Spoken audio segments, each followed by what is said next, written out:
control. Gravity is all that I know. She's over me. She's over me. She comes with her hypnotic dance. She holds me here with only a glance. She's over me. She's over me.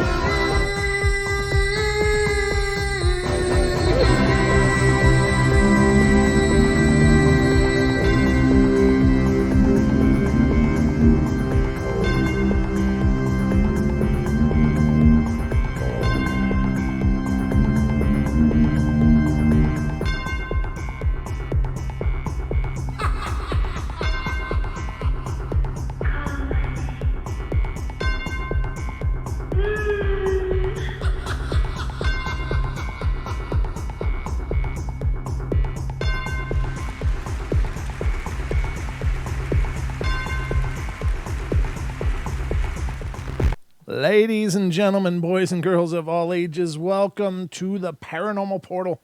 I'm your host, Brent Thomas, and I am thrilled you are here with me. I hope you're having a great night, and thanks so much for everybody piling in the door. I'm seeing you guys coming in, and just have to, first of all, before I go any further, let me unveil. Are you okay over there? You're not muted, you know that, right? Let me unveil the new studio. This is the new Paranormal Portal studio setup. I've worked really hard on it.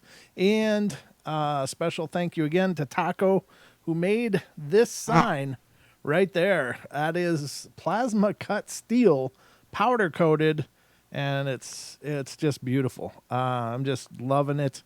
We set up the new, I set up the new studio setup. I don't know.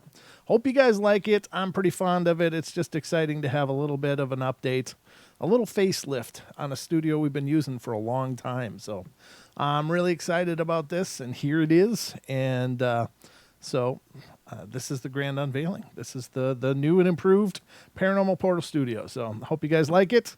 Looks great, Daddy. Thanks, Nessie.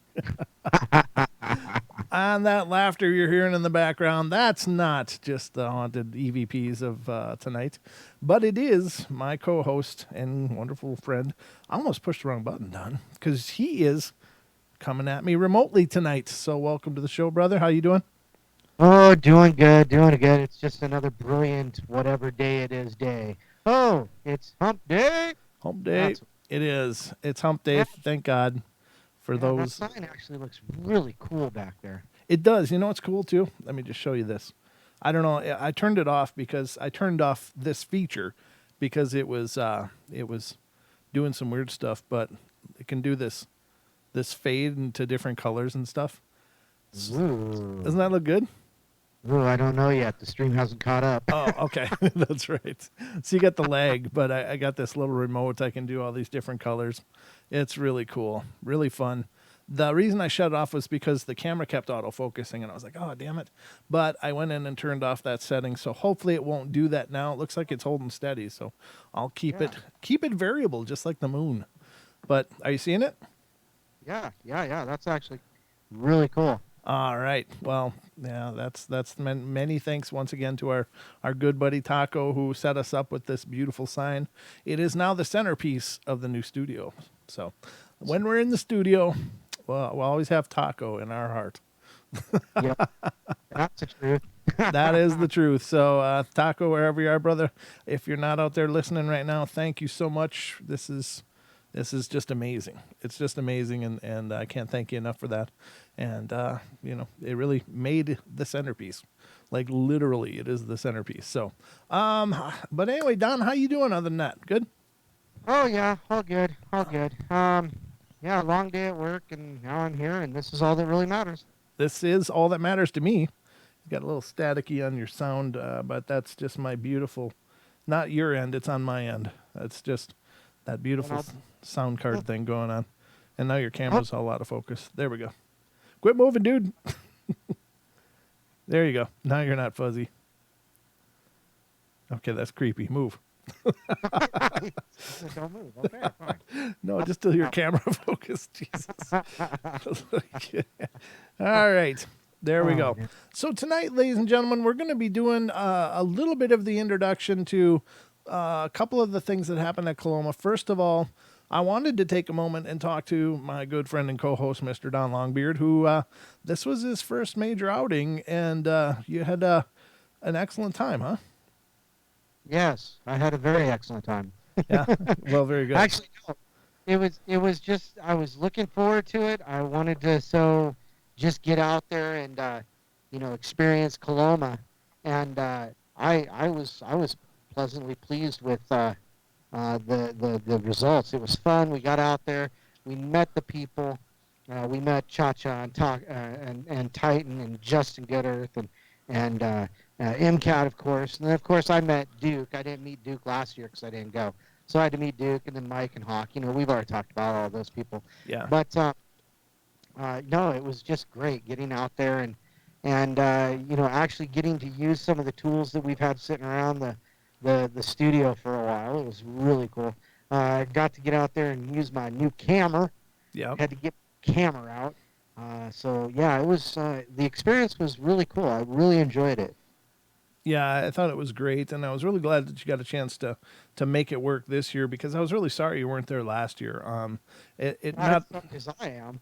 Well, that's probably true, but I mean, just for the sake of having another person there, may have been so much easier for what we tried to do last year. But it certainly helped to have all the extra bodies with us this year, and of course, all of the value that everybody brought to the journey. We're gonna get our good friend Mr. MCAT on the horn here in just a second or a few minutes, because MCAT sent over some sound files that he picked up, and I think these are spectacular. They really demonstrate a couple of for one, they demonstrate a couple of the intelligent responses we got from the Portal app that we use, as well as a really good whispering EVP. And we'll all hear it together here in just a little bit. But, Don, I just thought about it. You may not be able to hear it because it won't be over Skype, will it? Oh, no. I'm going to forward the email to you. Okay, cool. Does that sound good? Yeah. Because then as we're listening to them, you can queue them up and listen as well. But let me do that quick. Shoot. Let's see. I didn't even think about it until right now, but it's like, oh, shoot. Yeah. You won't be able to see it or hear it, at least as it stands now. Let me do this. Let me see if I can forward the whole chain of them to you, to Mr. Aether Archives, because for some reason, ladies and gentlemen, the Skype doesn't carry the sound files from my computer over the Skype connection, which is how Don is talking to us. So, which is also why I needed to do this show tonight, going over those sound files, because when we're on the network, it won't project to the TFR audience as well. So, Don, when you get a chance, let me know that you got it, and it's the first part of that message should be the sound files that MCAT sent over. Okay. So we'll get into those in just a minute, but the point is that, to me, these sound files are a great example of the fact that we were definitely making contact with something, and the amazing feeling that brings for me personally. Now, I think that some of what he's included may have come from when we were in the town proper, and some of this may have come from when we were in the hunting cabin, and we'll ask him when we get him on, of course. But it's such an incredibly electric feeling to think that we were contacting people that are no longer here. Does that make sense to you, Don? Oh yeah, absolutely. I'm looking at the email, but I don't see any attachments. Okay, well, I can reattach them for you. I don't know. I don't like the way that this is. I guess maybe I can just upload them to our drive. Yeah, Hold there on. you go. Let me do that. So talk for a minute, Don, while I do this. You were talking about having that connection, that interaction Mhm. with possible spirits and things like that. And it really was kind of interesting, listening to the portal box and just getting the video, but mostly the portal box because that's what we mainly got. And it was interesting to listen to it parsing together possible words, and sounds together to convey whatever it is they were trying to say. And I'm reading this email you sent me, and I'm like, wow, is that what that's what's being reported to be heard? That's pretty freaking cool. Right? That's what I thought too. I mean, it was just incredible. They should be in the drive now. It's STE-005, 1225, 1919, and 2301. So, Okay. so Just tell me which one you want me to listen to at what time. well, yeah, I guess I will. But I just was really excited by that, ladies and gentlemen, because when you go out on investigations, not that I'm a practiced hand, but I'll tell you, in the little bit that I've done it, it can be, and mostly what I've heard, but it's generally trying to catch lightning in a bottle. And the cool thing is that we apparently did that. We contacted some bodies or people or beings that are not here any longer. They're in this other state of existence on the other side or whatever. To me, that's incredibly exciting because it's a revolutionary kind of thing, and I can see why people go so crazy about doing investigating, like they go all in, because that electric feeling and it feels like I don't know, it feels like touching a civilization lost or something. I don't know how to explain it, but it's like reaching across the cosmos and touching these lives of people that were once here. Maybe they're still here or whatever. Of course, there's any number of ideas for that. But to me, that was just really exciting. Earth shattering, actually. When I heard these EVPs that MCAT sent, and I was there getting the live responses too, but it's really different when I could sit back and really just let the gravity of it hit me. It was like, wow, we did that. We talked to people that aren't here.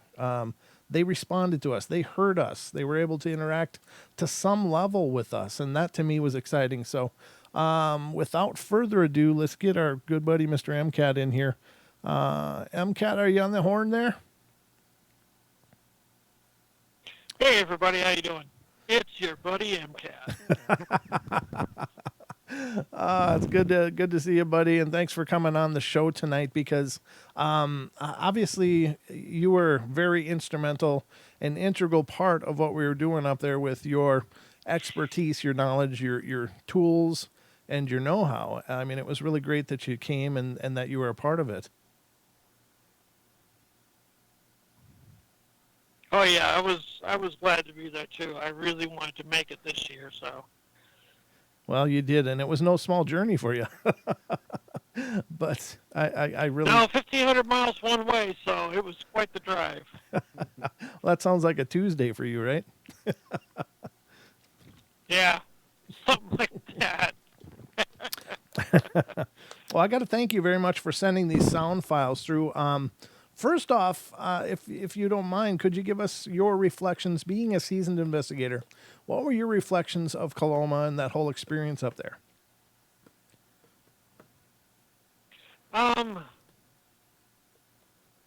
It seemed like the place was different at night than it was at day. At day, like, it seemed pretty like a regular place, but at night, it kind of took on a life of its own. And I don't know exactly what's up there, whether it's watches or little people or spirits, but there's a presence up there. And during the daytime, it doesn't really bother you, but at night, you're running on thin ice.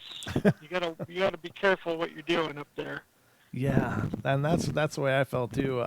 Both this time and last time, although having the numbers this time was really nice. It was nice to have that camaraderie and that group presence. But especially the first time, it was just like you felt like you're alone in the universe, like there was nobody anywhere. But you're right. There's that foreboding after the dark comes, and I don't know now. Are you aware of any direct correlations between sunlight and paranormal activity and the lack of sunlight, of course, Is there anything to that? Not not that I know of. Okay. I've been in places where activity happens 24 hours a day, where Okay. it'll happen it just happens whenever it happens. Doesn't matter what time. So, but Coloma, like we got one of those. I don't even know if I call it an EVP, but we got a response of some kind. The first one was during the day. The other two were at night. Okay. Okay. And we didn't get a lot during the day. We got a lot more responses at night. Yes. So the two you sent me, the counting one, is that the one that was during the day at the mayor's cabin or the mayor's house? No, that was at night. Okay. The one at Mayor's house was it's a Japanese sounding word. Oh, okay. Okay. And then the other two were at the hunting cabin. Okay. Okay. So, which one would you like us to listen to first? There's the counting one or I guess the Japanese word that you're talking about, I think might be the first one. Yeah. Yeah, we could do that one first. Okay, so this was down by the hunters or the mayor's cabin, which is in the center of the town, ladies and gentlemen. We talked about it when Duke was guest on the show, and that's the building that used to be standing in a couple of pictures, and then currently it's all flattened. It's just a pile of debris. But we did do this is through that portal app again, ladies and gentlemen, which is it's all configured to use random tone generators and phonic generators in order to give basically a field of sound for the spirits to manipulate through a process or a belief called stochastic resonance, if I'm pronouncing that correctly. And the idea is that the spirits can change or adapt the sound to have intelligent response. Now, these sound files that are generated by this, they are extremely, they're like, they are like these little guttural utterances. So when you get a string of them, and what we noticed was happening, and this happened with Dan and I, and it also happened when we were doing it this year with Don and MCAT and everybody, was that there would not only be like words, but there would be words together in like sentences or partial sentences, which was incredible. And there would be layers of different voices coming through at the same time. And we're going to show more of that footage probably on a subsequent show, maybe next Wednesday is when we may show like the full, yeah, cross your fingers. Don's crossing his fingers. But yeah, if Don can get the video files situated by then, hopefully he can. But and Don, it just needs to be a length of video that we show. It doesn't have to be a Spielberg production, just for the record. Sure? Yeah, yeah. We just need to see the video and be able to hear it. But the first one is a sound file we're going to listen to, ladies and gentlemen, and this is it sounds like a Japanese word or an Asiatic kind of word. Historically, there is a precedence for this. We did discuss it before, but we'll repeat that in just a second. But let me play this sound file. And this is the one done. It ends in Juitsa. Gotcha. Yeah.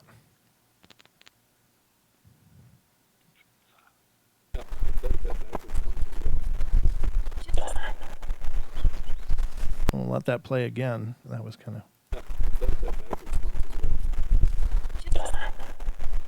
Now that sounded like two voices again, MCAT, didn't it?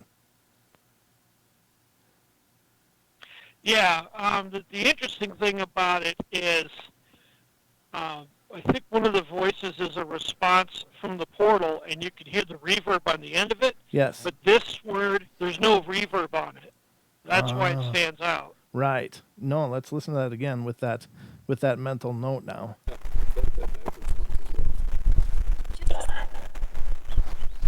Yeah. Huh. So there's like a female sounding voice, and then there's the Yeah, that is crazy. Wow. And the interesting thing is that given that legendary history, that perhaps a mining shaft was collapsed on some Chinese workers that they didn't want to pay because the mine was failing or closing.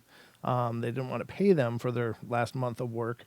So they allegedly collapsed a tunnel on them, just called it a day, and left them to die, obviously. So it does stand to reason that sounds like this could come up, if that was a native language, of course, of some of the spirits that are left behind there or trapped for whatever reason. But listen to it one more time, ladies and gentlemen.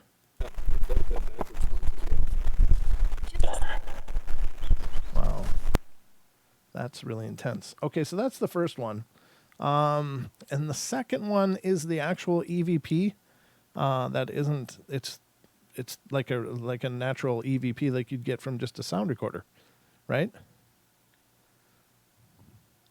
Yeah. No. Which is this the welcome to the, or is it the other one? I think I'll play the counting one first because I think that one's, I think The you're right. counting one? Yeah.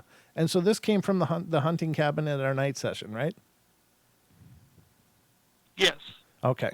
So ladies, Yeah, that came from the night cabin, and you were doing some counting mm-hmm. where you would say like you would count backwards, you would count forwards, Mm-hmm. and then this is kind of a continuation, and that's why it's important. Why it's more of an EVP or just Right. an answer. Yes, this is definitely an intelligent response, and this is kind of like you're getting into astronomical odds at this point. Like way impossible odds for just random sounds to be perfectly generated in order to create an intelligence response to a dialogue that I was having, and we'll listen to that right now. So Don, this is the 2-3 one. Yep, gotcha. Okay. Can you help me count? 1, 2. Yeah. And we'll listen to it again. Can you help me count? 1. Yeah, it's right on it's a female voice right on the end of it. Hmm. Can you help me count? 1, 2. Wow. Hmm. That is really cool. Can you help me count? 1, 2. Wow. Very cool. So that's pretty powerful stuff. When you're getting an intelligent response, I think that's incredibly important and relevant. And so it does lend, it helps to establish the methodology, I think, is for me what it does, MCAT. Would you agree? Oh yeah, definitely. Yeah. Okay, so the third one we're going to play is a string of sounds. MCAT and I both have ideas of what this says. It's very interesting. If you have headphones, ladies and gentlemen, I would recommend you put them on for this part because it really does require very focused listening. But it is incredibly profound. And this, again, was at the hunting cabin, MCAT? Yeah, this was at the hunting cabin when we were, you and Don were talking about where did the water bowl come from, and then this, you're going to hear a male whisper, kind of at the tail end of this. Okay, so let's have a listen to that, ladies and gentlemen.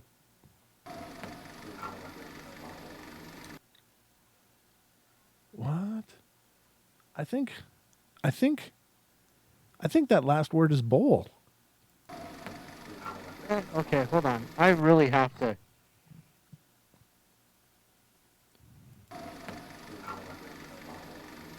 Oh. You know what I think it's saying, MCAT? I think it's I'll remember the bowl or something like that.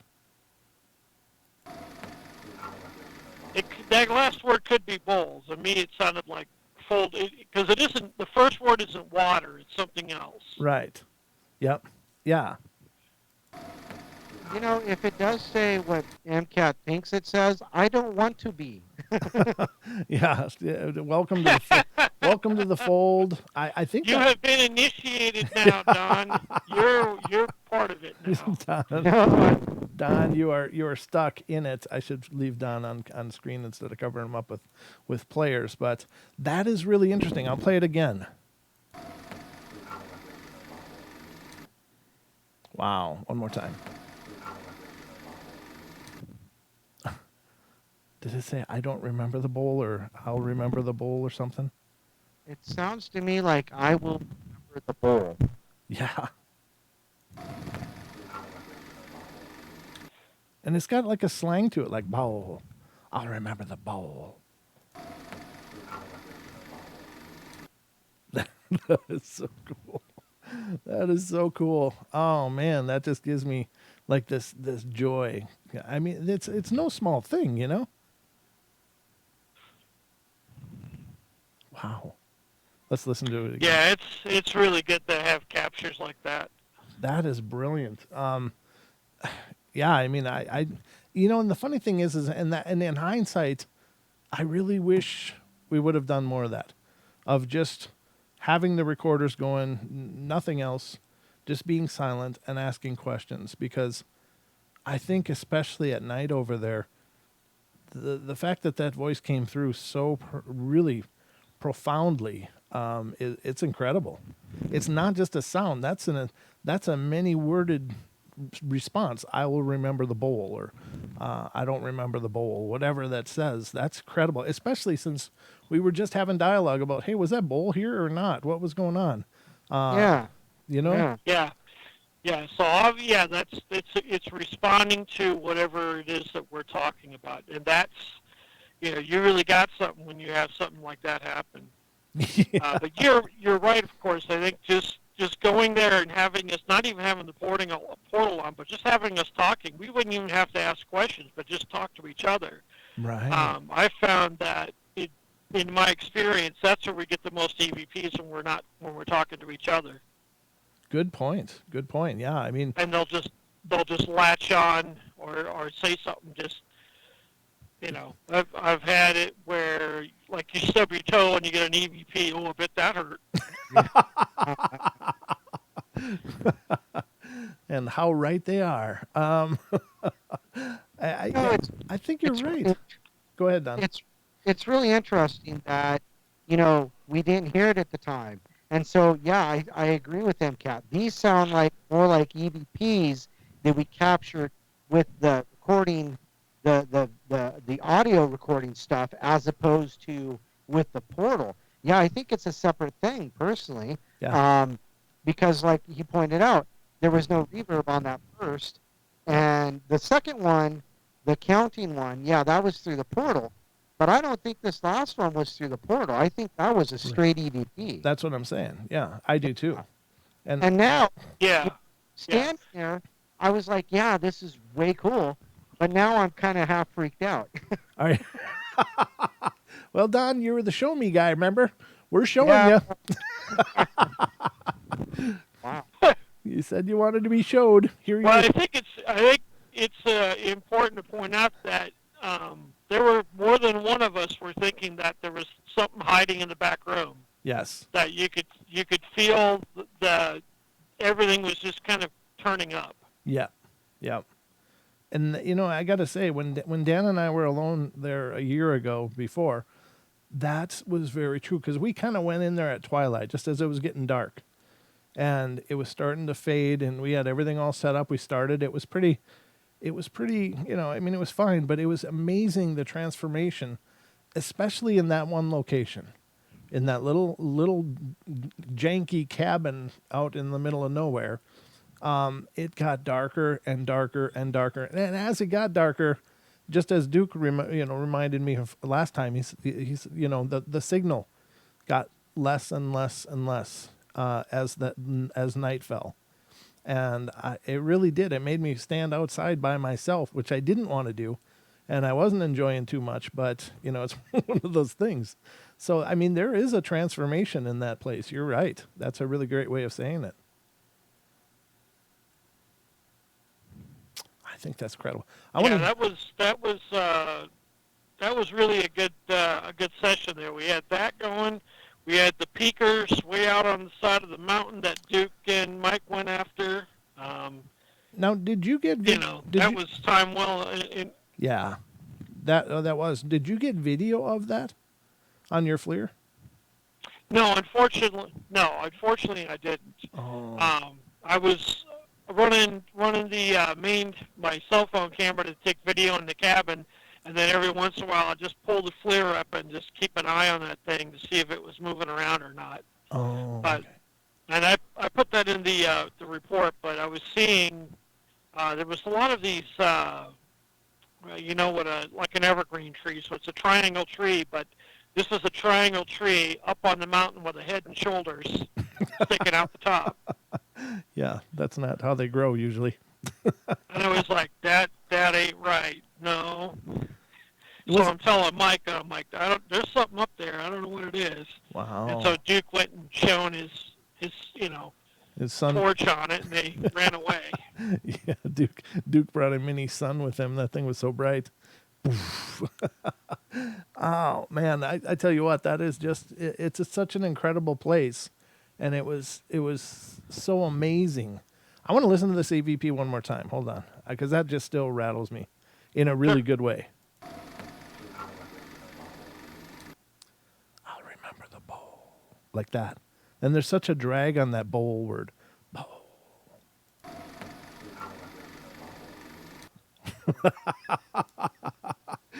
Don's just noping out of his own chair. He's so Yeah. Don's shaking his That's- head. Nope. Nope. Like I said though, I mean, it's like I said, I didn't notice anything. I just kind of felt I was excited because we were there doing this thing, having Sure. a good time, but really honestly, I didn't, and then, what happened with MCAT and Oh, some right. touching it. Yep. So, and I was videoing because he was standing, Titan was just standing a half a step behind him, and I was actually videoing them standing, separating, so he could see that it wasn't Titan touching him. Mhm. But Titan never touched him, but he never turned around and said, "Did you touch me again?" So, it's one of those things. But he did after that, after I started videoing, and I went, well, that's not going to happen. So I turned back around, and then MCAT goes, like Reaching he's like, up. Yeah. and you said, well, what's up? He says, it's like there's a spider web on my head. Yeah. So there was lots. And MCAT, can you explain a little bit about those experiences? Yeah, the first one we were standing there. I had Titan to my left. Mike was to my right. Chacha was to my right there for a while, and we're standing there asking the questions and doing the portal, and I felt a slight pull on my shirt, right at my shoulder blade, on my left side. And I turned around to Titan and I was like, "Did you just touch me? Did you just tug on my shirt?" And he goes, "No." And I was like, "Huh, okay." Uh-huh. And I was like, "Yes, something was tugging on me." And then the other one was I was feeling spider webs on my head. I was like, "Is there a spider up there messing with me?" And we didn't see anything, but it was No. like, "Okay, No, the one thing playing that, with my hair again." right, the one thing that cabin didn't have was spiders. Like there was no webs dangling down or anything like that. It was actually like nothing lived in there except except dead things. which is kind of spooky and creepy, but well, yeah, we were through there earlier that day, so we would have like knocked things down, whether they be cobwebs, in that area. Plus, I had my camera on my monopod, so I was kind of waving it around, Mhm. So we would knock things down. We would have been on the floor by then, things that would have been hanging like that. There was a lot of us in there, so it disturbed a lot. So anything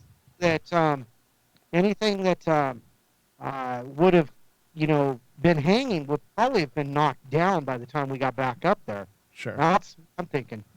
Yeah, it's hard to say, but I will say there weren't like a lot of derelict buildings and stuff. You go in and there's like spider web drapes hanging down. I mean, there's just such a proliferation of these things, in these abandoned places. But this place was surprisingly clear of that. I don't, and I guess we can refer always to that footage, but by and large, other than that, water coming from somewhere. There wasn't any like there wasn't like this huge mess of spider webs anywhere. I'm not saying they weren't in there at all. I'm sure, of course, they were, but it does go hand in hand with some people say that that's one way that you may be getting contacted by a spirit is the feeling of spider webs, these little dangly hair kind of feelings, and so I don't know. I think it's pretty powerful, though, that, so it's a combination of having tangible audio evidence. What? Wait a minute. Titan, what do you mean it was happening to Cha as well? Was she being touched or something? Titan said it was happening to Cha-Cha as well. So I'm Oh. wondering if he's talking about this. Well, the other thing that came up though was that everybody in there, with the exception of you, Don, I think, was experiencing something with their back. That, Yeah, no, but MCAT could feel that tugging on his back. I think Titan's back was giving him a little bit of hell. I felt a lot of tingling sensation. I had my back to that back room, but I felt a lot of tingling sensation on my back, and I think Cha Cha's back was giving her hell too. So there seemed to be something to that, or maybe that was the presence just making itself known to everybody. I don't know. But the back did come up an awful lot. wow. Yeah, Titan says backs were spasming and hurting. I don't recall anything like that. Yeah. I, Well, I mean, here's the thing. You know, I only felt tingling. I never felt pain or anything uncomfortable, just a tingling sensation. MCAT felt the pulls, but I think Cha Cha and Titan might have been a little bit further back than us, and perhaps that's how it was working. I don't know. Maybe it just had everything to do with positioning. Now, was it Titan and Cha Cha? They were next to each other, right? well, Titan was to my right. To You were to my left. MCAT was kind of just in front of a half a step by Titan. Yep. And then I guess Cha-Cha was by the door. Yep. Which in a so small that's- space, yeah. So Yeah. they were kind of standing back the most, and in that corner by that torn up chair. Yeah. So, Yeah. you know, and I think that chair's been torn up by a lot of different critters over the years. I'm not trying to imply that there's anything paranormal like that, but yeah, it was a strange place. What were you gonna say, Amcat? Oh, it's just that, you know, you really love having experiences like that when they happen, and you know, that definitely is a strange place, that hunting cabin. I mean, that's got some weird vibes coming out of it. Yeah. Well, you know, and I love to hear you say that, because I'll tell you what. I mean, last year at Coloma was probably my first real, like, in-depth investigation ever. And so I had those vibes and those feelings, but it was like that was my first rodeo a year ago. But to have, you know, all of you guys come out and have those similar feelings and experiences really validates what I was feeling, and, you know, it kind of gives it a context. So I really am glad to hear you say that. What, Don? No, nothing. It's just I had nothing happen. Yeah. Not directly, at least. You know. Oh, really, Don? Let me play this again. No, I said directly. Oh, it was After the fact. you were talking about the bull and you had answered, so that's pretty true. We didn't notice it until after the fact. That's right. But now it's creepier that it was happening while you were there, isn't it? Yep. Nope. Nope. No, I think it was great, and you know, Well, that's one of the things that's important, especially if you're doing a lot of investigations, is your body is just another tool that you have to pay attention to. Yeah, I think you're right. I usually am very aware of how my body's feeling at any given time, because if something gets screwy, I kind of notice it right away. So I don't recall anything being screwy. You know, I mean, you know, my feet hurt. We were on our feet all day. You know, my back was already aching, but because we were on our feet all day.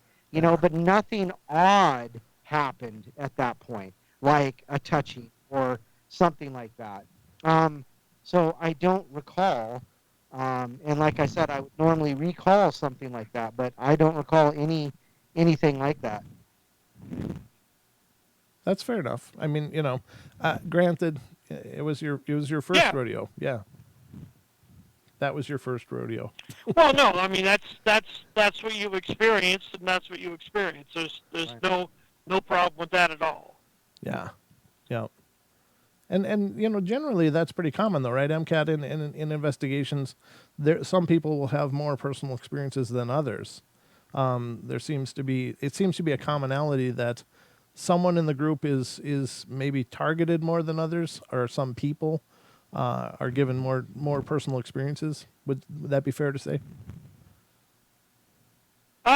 Yeah, sometimes it's just accidental and you just have to be present in the room, and then sometimes they'll just start choosing someone maybe they like more, or maybe they just, I'm going to mess with this guy or whatever. Sure. But yeah, it's very rarely the entire group will have an experience unless it's something major happening.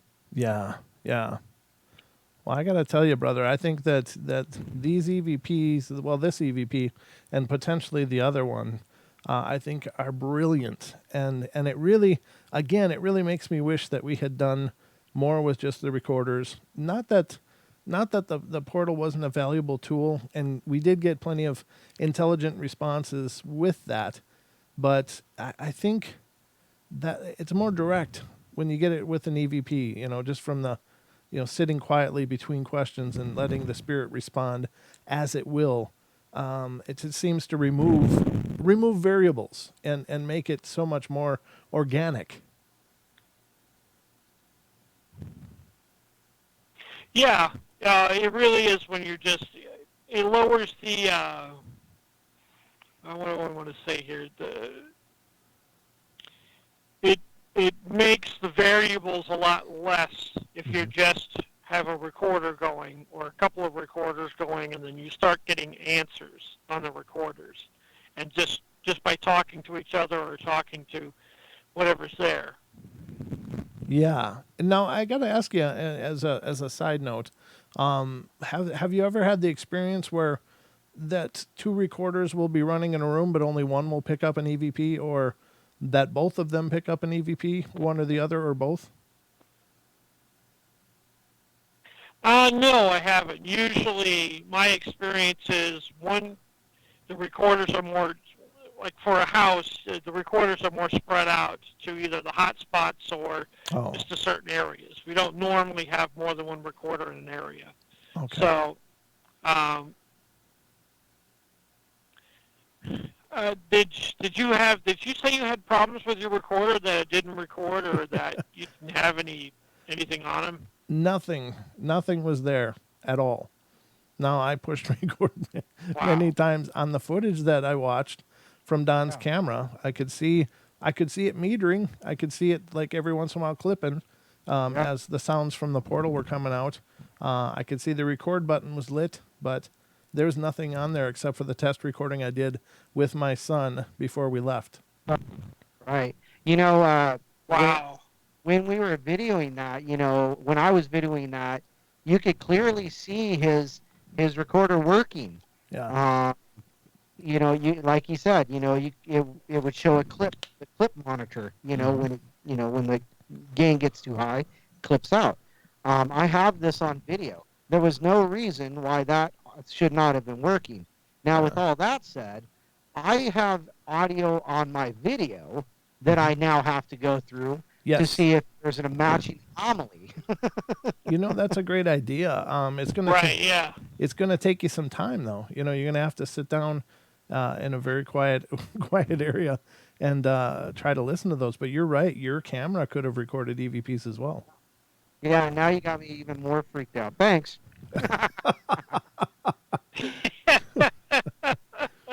Hey, you want to study the paranormal, things are going to happen. Yep. Here we are.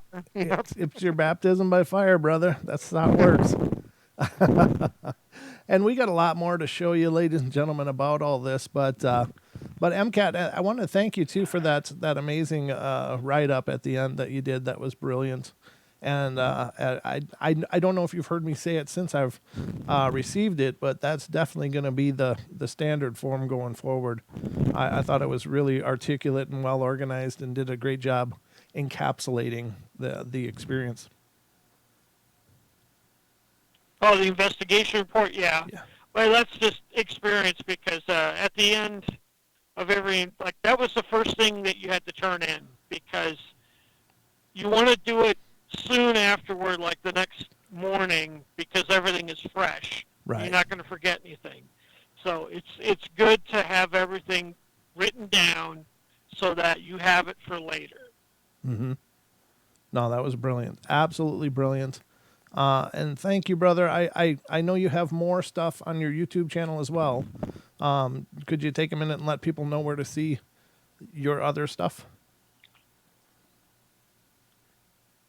I'm on YouTube, MCAT Paranormal Research. I've got a video. I've got all my video right on there for the whole Coloma thing. Is all put together. And I'm also on YouTube or Facebook, MCAT Paranormal Research. I've got a group on there. So if you want to check me out, I got I got a lot of stories on there, some discussions, and that's kind of where I keep all of that. Well, excellent, brother. And you know, we're actually maybe talking about a location that might be in your neck of the woods. We're gonna see if we can pull that together. But if we do, we'll be sure to give you as much notice as we can because we'd love for you to be a part of it. Oh, I'd love to be there. All right. I'm also looking at there's a Baptist church in North Carolina called Smoke Mat. I'm looking at doing that too, but we'll see. Wow. What kind of a window are you looking at before you do that one? That's going to be a while. Okay. This was a long journey that I got to get on the road and work for a while to recover my losses from all of this. But Sure. it's okay. I planned on it. I know it was happening, so Sure. I'm not entirely sure. So just let me know when this is happening, and we'll get it worked out. Okay. Yep. Yeah, I will, brother. And thank you so much again for being a part of this. You made the experience phenomenal. Again, we really appreciate your expertise and your knowledge and experience that you brought to the table because it really helped make this a success. So, and it was just a pleasure to meet you. Oh yeah, pleasure's all mine. We had a good couple of days up there, so that was fun. Amen, brother. Well, thank you so much, MCAT. I appreciate you calling in and being part of tonight's show, and we'll be in touch, brother. All right, sounds good. I'll talk to you later, man. Okay, we'll see ya. All right, night, buddy. Wow. Bye. Wow. Good night. Good night, bud. Yeah, it seems like I got some work to do, huh? Yeah, that's and that's the thing. The investigation is only the small the it's the small part of the journey. Everything is in the review, and all of the materials and going through sound files and. It's one thing when you're doing, if we were ever going to sit down and do EVP sessions, I don't know that we would just leave something running. Maybe MCAT's right, because I was thinking about what he said. He's like, you just kind of got to have them running in a room as you're having a discussion and see how they join in. Now, I was thinking about the psychology of that, and that seems to make sense because if you go into a room where there's just somebody kind of there, and you start just hanging out there and having a conversation, that other person is going to want to get involved in that. It's just kind of human nature. So It's actually a brilliant strategy because it really plays on human nature. I don't want to just be sitting here. I'm going to try to talk too, see if I can join in the conversation. And so I think that that's actually a great idea. But I think we could do both ways, like do some of those just timed recordings where it's like for the next 45 minutes we're recording, let's just go in there and talk and see what happens. But I think also to have some targeted EVPs like, hey, who are you, and leaving the gap for the answers, and whatever we can do it that way as well. Now the normal EVP sessions of course are, I think, easier to review because you're not sitting there for 2 hours doing EVPs. You're maybe sitting there for 10 minutes, and then you just got to go through 10 minutes of audio to hopefully find some responses. And you do that in spurts. So I think that makes, that both techniques I think would be great. Right. We've obviously, there's a couple, I'm sorry. There's a couple shout outs we need to do in the chat. I saw Big Rob. Yeah. Bigfoot, Michigan Rob, $10. Thank you, sir. We appreciate that. We love you, brother. Always a pleasure. Hope the bar is doing well. If it's open, make sure that they buy a drink for the bartender, but can't have until after he's done. There you go. Kevin Baker showed up. He was in the show there for a little bit. I don't know if he's still here. Shout out to Kev. Hey, How you Kev. doing? Good to see you, brother. I hope you're doing good. I miss you, brother. And then when when we were talking about these couple other trips, the one for MCAT and the one that we were talking about, Cha Cha said her bag is getting packed as we speak. Oh, So, really? Well, there you go. I guess it's we'll have to put these together more. Now, Don, you got the bug now, right? yeah, absolutely. I want to go. I want to go. I want to go. Yeah. As a matter of fact, if I remember correctly, I'm the one who mentioned the one we were talking about. You did. You did. And that to me is cool because I'm glad that it was a good experience for you. I think it's something that we will do well at. Jimmy Jones, how you doing? Answer Taco. Where is Taco? Taco might be on the phone. Oh. Let me get to the phone here. I didn't Yeah. see we had another call. All right, area code 605. You're on the air. What's up, buddy? It's Taco. Taco, you seeing the screen, brother? I saw that, and I am thoroughly impressed with what you did. That is amazing. Oh, you kidding? You did all the hard work. All I did was make a shadow box for it and mount some lights. You gave us this beautiful Yeah, centerpiece. fantastic. Sorry, go ahead. I said you gave us this beautiful centerpiece, man. Yeah, it's fantastic. I've been telling Don I should I'd make him one next, so when he's at his house, he can display it. That's right, with pride. Fly Yeah, the that's cool and all, but I know that these are like that piece of metal right there is expensive. The powder coating is expensive. The time is expensive. Yeah, I appreciate it much, but I don't even know what what it would be. I don't even know what to ask for. So, but goodness, it is. You don't ask for anything. Well, I just do it for you. That's I've amazing. got no problem. I got plenty of scrap steel and time at work. I'm more than happy to. I'm going to make one for Cha Cha, and Oh, very cool.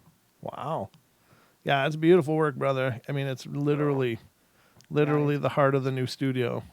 Thank you so much for that. no, thank you.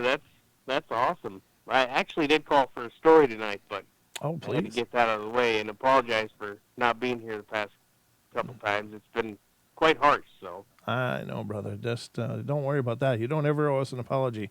Just know we love you and we're with you. And if there's something we can do to help, let us know. The only thing you can do to help is just keep doing what you're doing because everyone in chat loves it. I love it, and you make us smile. So Awesome. I can do that. I know how to do that at least. that's that's good. Did those keychains I made you fit? Did them key fob things I made you fit? Yeah, those are beautiful too, brother. I haven't mounted mine on my keychain yet, but yeah, that's nice. You're a talented guy. I mean, you should be doing a store or something, man. Nah, I just do everything for you guys. I'm still waiting to get that vector file from you so I can make you a giant banner. I'm gonna get it to you as soon as I can, brother. It took me how long to get this up, So I'm a It's man no of problem. I'm a man of lofty vision, but just not as solid carry through. So that'll be next on my list for sure, though. Perfect, because I'll be making you. I could probably actually. I'll probably be making you like 5, 6 of them, and then you can hand them out or do like a giveaway or something on the portal or however you feel like working Beautiful. it. But Wow, that's epic, brother. Thank you. That's very cool. yeah, no problem. I'm I so can't, glad I you- can't throw cash at you, which I would proudly do, but oh, No, believe me, that's brother. not $250 minimum. That's kind of true. That's true. That's not a cheap thing. If we were going to have that made and fabricated, that would have been a fortune for us. So no, dude, and that's the thing, it's great when people can contribute financially, but I mean, it helps us if people are just watching and recommending and liking and, and of course you're sending in these things that you're brilliant at making. And obviously they help us a ton. So all of this stuff, everybody helps in their own way. And that's all that matters, so thank you, brother. But yeah, I appreciate it a lot. yeah, no, not not a problem. I mean, like I said, I'll be working on Dons and Cha-Chas this weekend, so. Very cool. Very cool. But I actually did call in for a reason here. Okay. All right. We're all ears. So, you guys did your Coloma thing, which I'm thoroughly jealous about because that was fantastic. I would love to be there. Oh, that'd be But cool. it was actually that night that I was watching that, and I have a fairly large dining table. It's fairly tall. It's about 4 foot off the ground, I would say, roughly. We got a high table. And there was a plastic cup, and it was one of my daughter's cups, and I ended up throwing it in the dishwasher, and it kind of melted it, because I didn't realize it wasn't dishwasher safe, blah, blah, blah. Oh, okay. It's sitting on the corner of the table, and basically everyone in chat knows my daughter's name is Nora, and she was in bed. Oh. And the big cheese, or my wife, whatever you want to call her, girlfriend, wife, whatever. Big cheese, or my wife. Okay. Yeah, I got a little nacho. I'm the taco violator, and she's the big cheese. That's how we're gonna roll.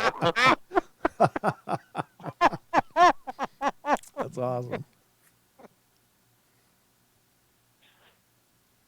So, anyways, for some reason, this cup's sitting on the corner of the table. Okay. Mm-hmm. And she goes walking by, and how it's set up is I got my kitchen table, and you go down the hallway, and directly to your right is a bathroom, and then you got my daughter's room, and to the left is our room, and all this other stuff. So she goes walking by this cup, and I'm sitting on the couch watching this show,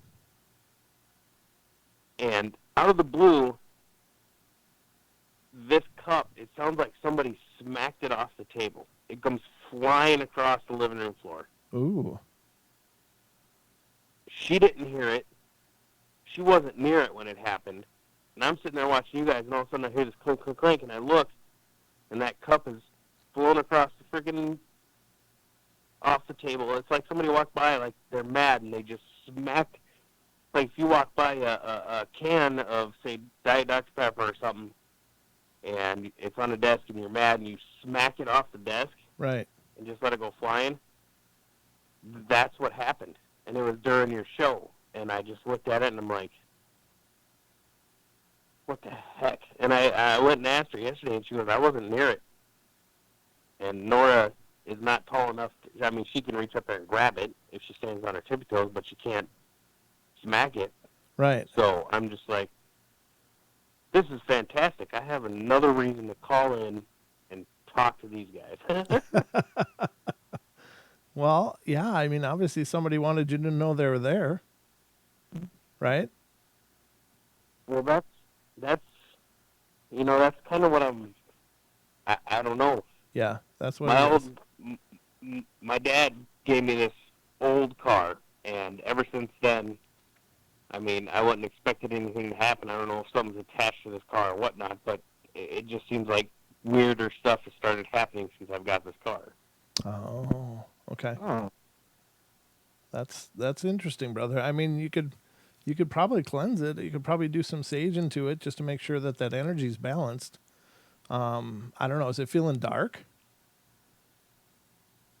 No, nothing. I don't Okay. ever feel anything. Just Okay. that cup went flying across the room, and other than that, I mean, nothing. It's just, obviously things haven't been going that well since I got the vehicle, but I don't know if I would call it dark because I don't feel any kind of negativity. Okay. Well, that's good. Yeah, that's wonderful. But I would definitely trust your gut, because that's always a good human barometer for these kind of things.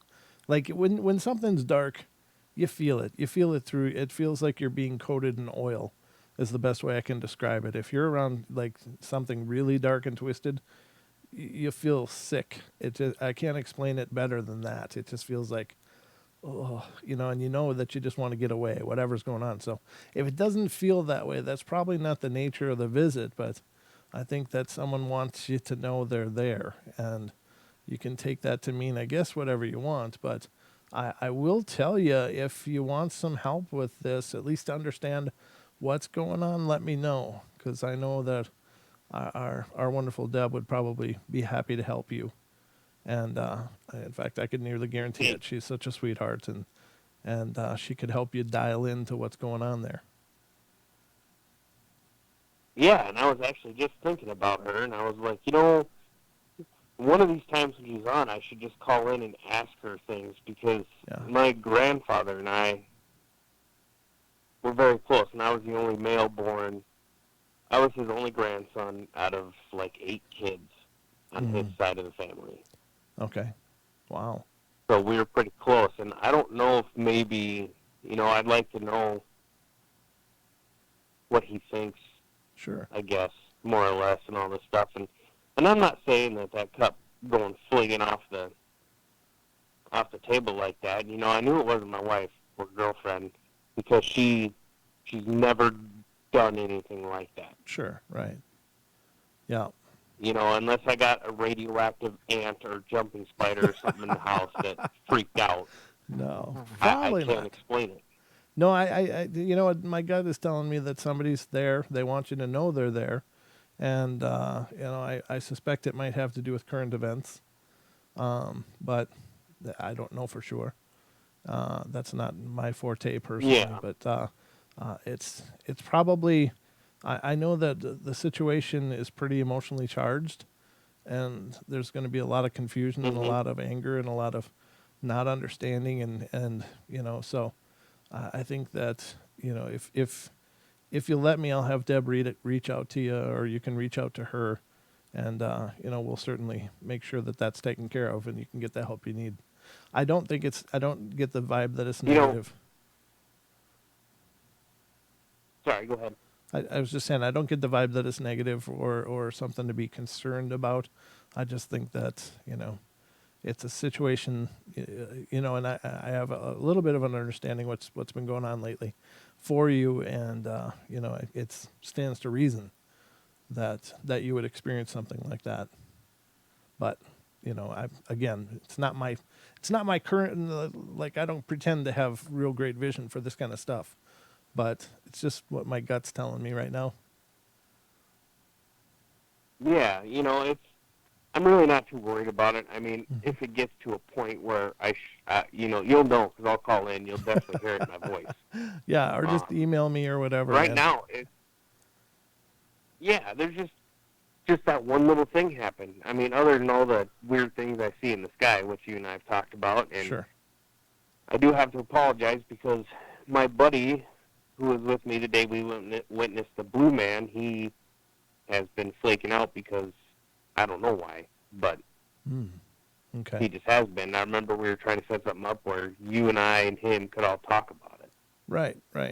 So, Well, and but I mean, with all the current events and everything that are going on right here with me, this is the first thing that's happened, so I'm not really concerned about it. I mean, if it really starts to concern me, I'll definitely be calling in. You'll know it, because I'll be bugging the crap out of you, and you'll be like, this guy just needs to go away. No, never, brother. I've always got time for you. There's no problem. You can bother me whenever, email or whatever, even on Facebook or whatever. Just get a hold of me. I'm happy to help. But I think we got to get you to talk to Deb. So I'll reach out to her and reach out to you via email about how to get in touch with her, and we'll go from there. But and it's not because I'm worried about it. It's just because the possibility of this being a traumatic experience for the person, and I hope that they're not in a stuck place. So. Yeah. Yeah. And see, my wife, she does not believe in any of this paranormal stuff. Sure. Anything like that. So, and her cousin was murdered, Yeah. and I don't think that she's one to believe in this stuff. And her and I have been together for quite a time, and if stuff starts going sideways, I'm going to make her call in and talk to you guys. And the reason I say you is because you say you're not an expert, you don't do all this stuff, you were done, blah, blah, blah. But you guys help so many people, and you're a lot more knowledgeable than you actually think you are. Mm. You guys are a beacon of light for everyone who's going through a dark tunnel, and that's why we gravitate toward you, and that's why we call you and tell you these stories, because you guys are a lot more helpful than you think.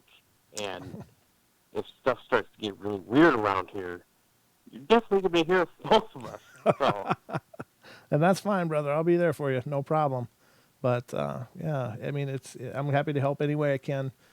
You've been amazing to us in so many ways, and I sure appreciate it. And any way I can return the favor, I'm thrilled. So all you got to do is you and Don keep laughing, and you keep putting on the show. That's all I ever expect.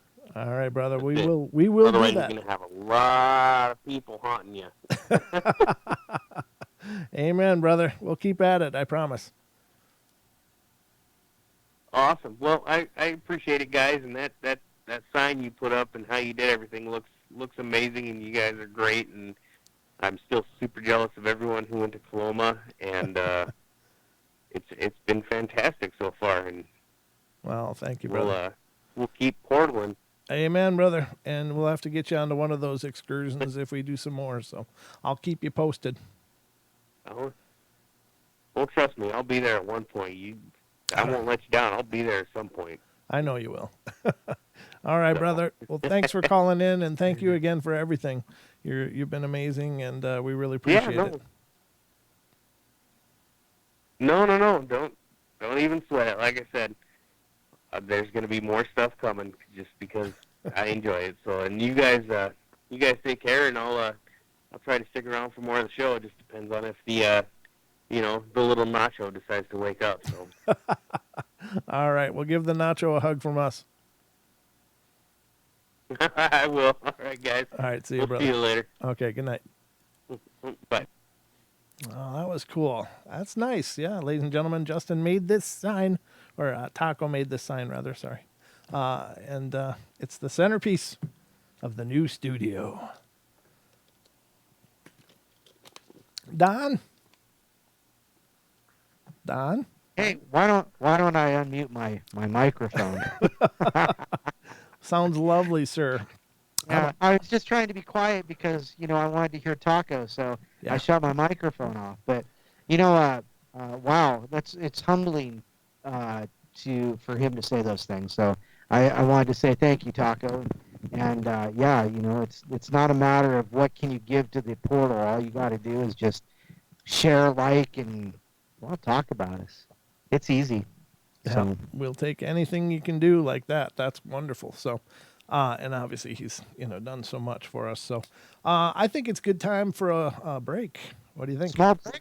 Okay, yeah, I'm up for it. All right, ladies and gentlemen, we're going to take a quick break here on the portal. We'll be right back in just a couple minutes. I've got to run to the loo, the water closet, or whatever the hell it's called. The WC. The WC. I'll be right back, ladies and gentlemen. We'll be right back. Don't go away.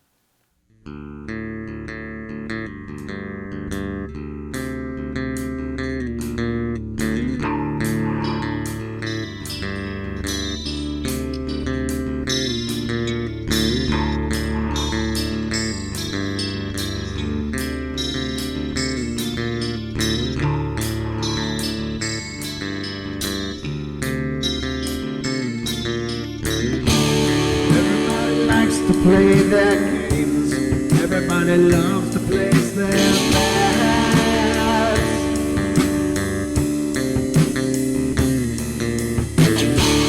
They don't understand the price I paid. They don't care to comprehend.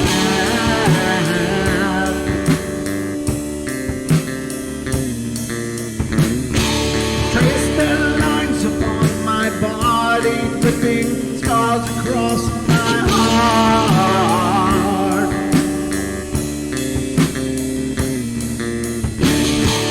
Raging anger pours inside me as their lies keep falling apart.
just another fucking mask.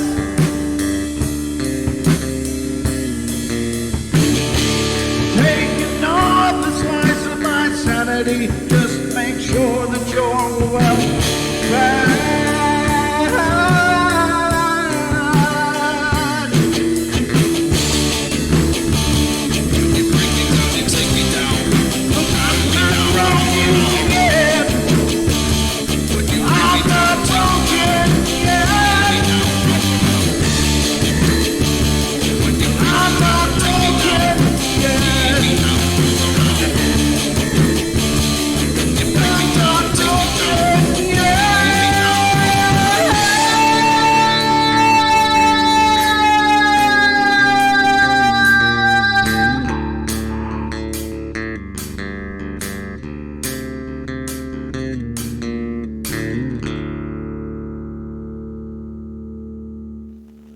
That was a little interesting.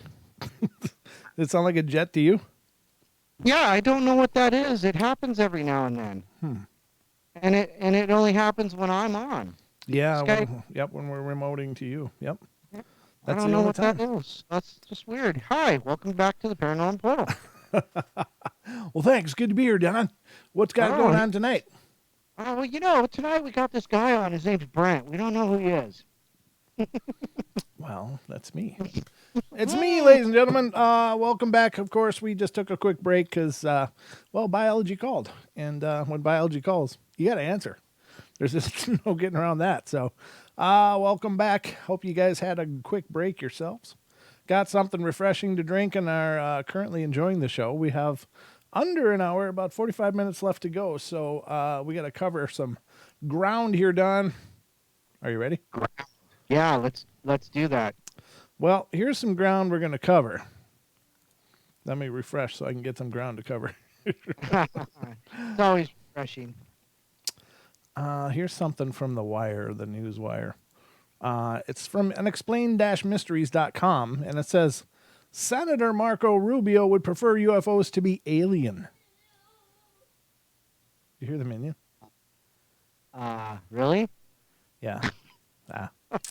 All right, so it says the Florida senator recently offered up his own thoughts on the presence of anomalous objects in U.S. airspace. Of course, I think he's referring to the Tic Tac craft. It seems like that's the one that they're allowed to talk about because it's been released by the Pentagon. But interestingly enough, hydrating drink, hold on. He said Rubio is acting chairman of the Senate Intelligence Committee is certainly no stranger to the topic of UFOs, having asked the heads of America's intelligence agencies to compile all their data on the subject just last month. During a recent interview with CBS reporter Jim DeFeed, I don't even know who that is. I guess that's how out of touch with mainstream I am. He commented on the declassification of 3 U.S. Navy pilot videos of unidentified flying objects in U.S. airspace. While the footage, which made headline news and remains one of the most significant developments in the field in some years, certainly seems to show something unexplained. The question of exactly what these objects are and where they come from has long been on Rubio's mind. Well, at least he's got that on his mind. We have things flying over our military bases and places where we're conducting military exercises, and we don't know what it is, and it isn't ours, he said. Frankly, if it's something outside of the planet, that might actually be better than the fact that we've seen some sort of technological leap from the Chinese or the Russians or some other adversary that allows them to conduct this sort of activity. That, to me, is a national security risk and one we should be looking into. Well, that's true, but I don't think, I don't know. Okay, here's the question, I guess, the big question, Don. Is there a breakaway space program? Yes. Why are you lighting up your beard exactly? Because it's creepy. Okay. So you think there is a breakaway space program? I think that there's been a lot of money going a lot of different ways for a lot of years. And, it would not surprise me at all if we're a lot more advanced when we talk about space than not being able to go back to the moon since, the mid-'70s. Yeah. I believe that, and part of it's because I want to believe. Um, I believe that it's very possible. I believe that there's technology that we won't know about for quite a few decades. So yeah, I think it's very possible that they're at least advancing towards that, if not, having a space station on the moon, Right. per se. So yeah, um, I think it's possible that something we have something like that, Hmm. or I should say maybe the government has something like that. And so that's just me being me. Right. Well, the reason that I ask is because, well, if there is a breakaway space program in this country, then it's likely that there are in other countries as well, that they have secret projects and have developed technologies that are so far beyond traditional air, Mhm. capabilities that we know about. But if there is these programs, then it could actually be subversive spying techniques by them using some kind of drone technology that uses an alternative propulsion. And since it's unmanned, they don't have to worry about the human factor with some of the crazy, right angles and weirdness that they do, or ascending and descending at blinding speeds, because there's no pilot in there. It would be Right. run as a remote of some kind. So that's the part I wonder about, because if there really are TR-3Bs and other such craft that are being developed by either our military or other or black projects or whatever, maybe they're not under the catalog of or under the umbrella of military. Maybe Right. they're something else. Black projects, some breakaway civilization developing these things. But does every major country have these similar programs then? Does China have these programs? Does Russia have these programs? Well, we know that the Chinese are rumored to be actively involved in their search for these craft and these things. Russia, of course, there's many stories of them recovering craft, just much in the same vein as Roswell here in the Americas. So, and others. So it stands to reason that they probably do. If we do, they do, is kind of my feeling about this. But you have to wonder, what are they capable of? Yeah, definitely. And somebody in the chat made a good point, about it. Mm, What did they say? Oh my goodness. I was just thinking about this. So, that they may not be aliens, and given the choice, he'd rather it be something whose motives we don't know and we can't reason with, and we can't defend ourselves against. So, yeah, those are scary postulations in a lot of ways.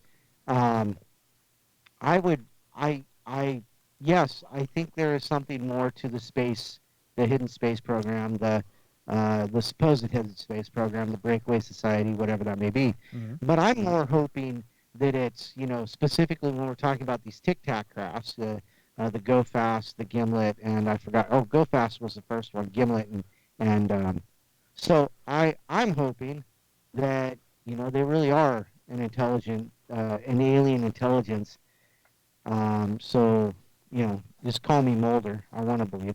Um, Yeah. so, those are my thoughts. I may be spider webbing off, but um, yeah, Well, I think you're right. I think I like the idea of them being extraterrestrial more than I would like them to be terrestrial. Not because I don't want us to be advanced, but the problem with it, if it is ours, then it shows you just how advanced things are compared to what we, the yeah, normal people, get to enjoy the benefits of and such. So it actually would disgust me a hell of a lot more if there were these incredible leaps in technology that we weren't gleaning benefits from as a global society.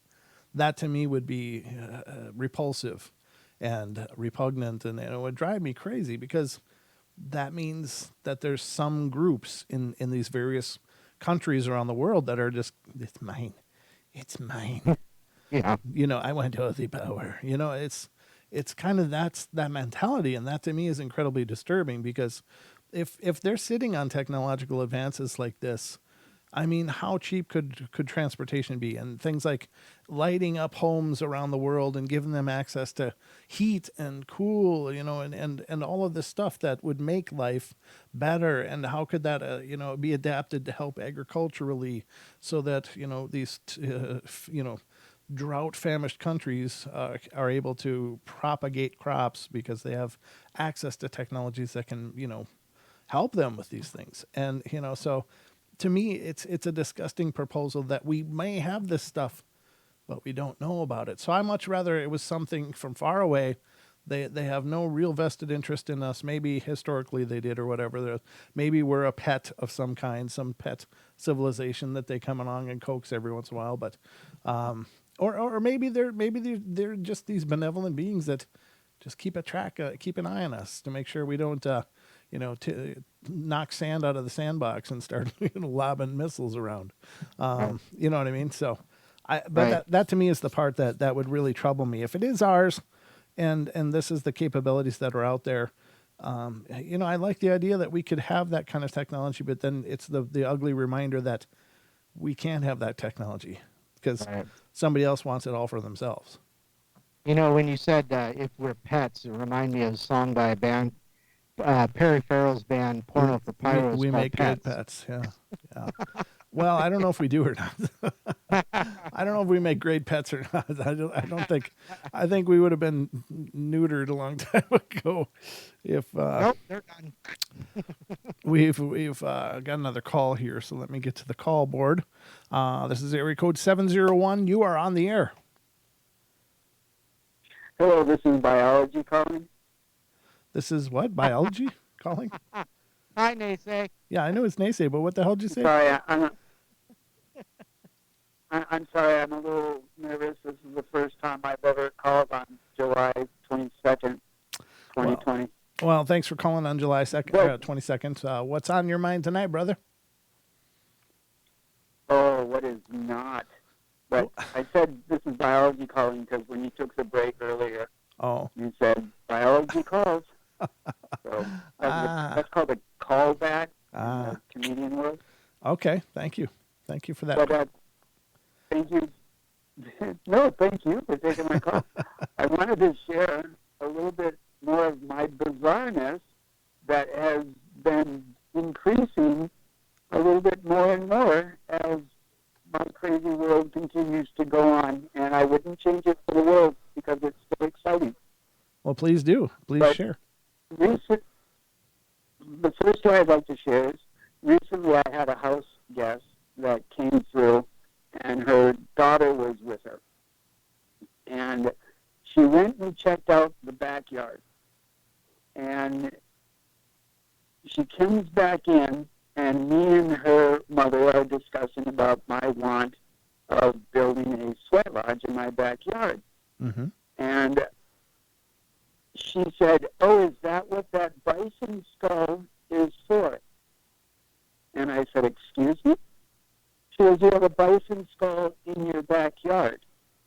And I'm like, "What are you talking about?" And she goes, "In the backyard, in the back corner, you have a bison skull." And I say, "Go back and take a look at that and come back and tell me what you see." So she comes back into the house and she says, "It's a pile of stones." Huh. And in my back corner of my yard, there's a pile of what we call grandfathers, and they're stones, they're lava stones that a friend brought to me from Washington for my sweat lodge. Oh. But she did not know that underneath those stones, buried, is a bison head that we buried at the thaw of the spring, so the insects will clean off the head, right, and they'll clean off the skull. And this is the skull for the altar of my sweat lodge. Oh, cool. Wow. That's awesome. And this girl, whether you want to call them the indigo child, or this girl was so miraculously brilliant that it was just, I was awestruck by her. Right. So then, as the day progresses, I asked her mom, because her mom comes back in my bedroom to help put some stuff away in my closet, and I say, hey, I apologize for asking, but because of protocol as a Native American, I'm pondering, are you on your moon cycle or your daughter? And I ask because I have my tools of ceremony in my room, and I have an altar. Mm-hmm. And I said, I just asked because I would rather you not be in the room if you were on your moon. And she's like, no, and I shouldn't be getting it for a while. So I'm thinking to myself, this is odd, because I'm getting the sensation that somebody's on their moon cycle. Okay. Lo and behold, the next morning, the mother comes and wakes me up and asks if she's okay with me looking in my older daughter's room for products that are needed for her very first moon spickle. Oh. Wow. Right? Yeah, that's intense. And so then, because of this girl, I definitely, well, she's a woman now. Right. Because of this illumination, the first thing, they were in my home for 3 days. I kept asking her, do you have any dreams? You know, and by the time that these people left, I told her mother, I said, you are so fortunate that you have a seer, Mm-hmm. that your daughter is so tapped in, you know, that you know, I just wanted to encourage her to not stifle that, Right. you know, because these, one of the legends or the fables or prophecies of the Anishinaabe people is they talk about there's going to be a resurgence of children Mm-hmm. that are going to be of the past ethnies coming back. Right. And they're going to come back and they're going to be able to tap into that ethos or universal knowledge to share with us. And so this was the cool thing that happened there. Now, since they've left, so I have a keyboard, and I don't know if I've shared this with you on air or off air, but I have a keyboard on my computer that it pulls out from underneath the desk. And Okay. I am very adamant of pushing it in, because if it extends out and I don't see it because I'm blind, Right. there's always the potential I can run into it and break the drawer. Right. So I come out to my computer desk in the morning, because one of the first things that I do is I go hit my coffee for the press pot, then I go to my computer and turn it on, Mm-hmm. and I go up to my computer, and my keyboard is pushed all the way out. Wow. Huh. And then, yesterday, when my daughters were here, I rolled past from out of our garage, where my ramp is to get outside. I rolled into the house, and on the wall is a chain of paper clips Okay. that's hanging down about 2-3 feet. And I asked my youngest, because usually it's my youngest who does these sort of things, and I'm like, what are you doing? You know, is this you? Did you put this here? And she's like, I didn't do that, Dad. Huh. And I'm like, Infinity? So I call out to Infinity, and she's like, what? I'm like, come here. Did you do this? And she's like, no. I asked the individuals that were here, hey, do you know if you did this or your daughter did this? Nobody is taking claim of this 2.5-foot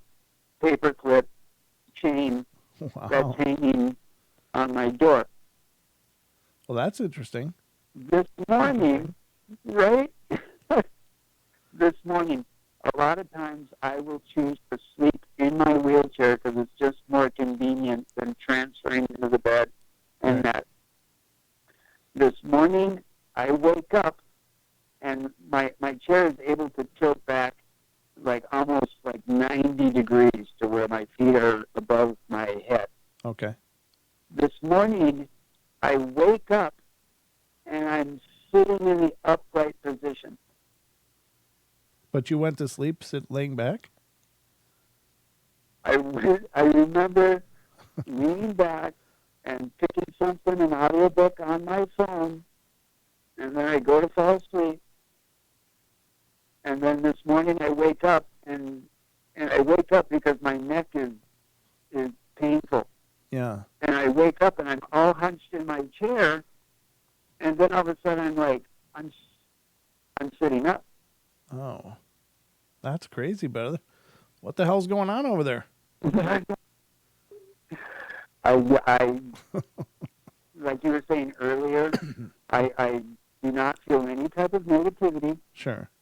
You know, I don't feel any kind of threat, and forgive me if it's my ego or hubris, but I feel I ward, you know, Sure. and don't ever challenge entities. Right, right. I highly recommend, Right. you know, acknowledge them, give them the respect of their existence, but don't get an ego, Sure. you know, where you're like, oh, I can take care of this, because I've heard stories of people with their egos going beyond their talents. Yeah, yeah. You start challenging the universe and something's going to answer you. No doubt. Yep. Mhm. Exactly. But Hey, this is the yes, sir. Oh, well, I don't mean to interrupt, but somebody, Wonder Woman in the chat asked, did it have 28 paper clips, possibly each paper clip representing a day of a moon cycle? Ooh. I actually it still might be there, and I will, if I recall this, I'll ask my daughters. But that would be interesting. But if you guys recall, the moon cycle is no longer 28 days. And it has not been 28 days since 2018. Mhm. Well, something to ponder about. Right? Because But, maybe it has the amount that, you know, the maybe it's changed, or maybe it's a kind of a Mandela effect kind of thing. Who knows? That's hard to say. yeah, good point there. Yep. Wow. But the one thing that I wanted to share is Monday was the new moon. Okay. Now, according to my ancestors, this Monday is the new moon of the August month, Oh, okay. because the moon, according to our traditions, the moon starts at the new moon, and then the full moon is the zenith of the month, and then it goes back to the new moon, where it's the starting of the following month. Hmm. And so if you take the opportunity to start recognizing the chilliness that's going to start happening, where we'll be getting like 1, 2, or 3 days of chilliness, and then we'll get so many days of warm, and then we'll get maybe 3 or 4 days of chilliness. And then when you recognize the patterns and you synchronize with the patterns, because as I said many times, the earth and the moon and the sun, they don't carry around our Gregorian calendar. Sure. You know, they do what they do. And Yeah. we're the ones that get caught up in the manipulation of the illusion of time. Right. But we're not going to talk about chilly But weather yet. with that- We're not going to talk about chilly weather yet. I won't hear of it. So back to your weirdness. What are you going to do? Okay, sorry. I said back to your weirdness. What are you going to do? What do you think is going on? Well, I'm trying to get a hold of my friend that he grinds crystal down, Okay. and I've shared it before with you about finding a stone that is really easy to spin. And I've asked people to try these experiments when they think they have entities in their homes, where if you have a stone that like spins super easy, if you put it on a piece of paper and you make a demarcation on the paper to a point of that stone, and then when you go to sleep, you put your intentions out there and just say, hey, if there's any entities here, can you make your presence known?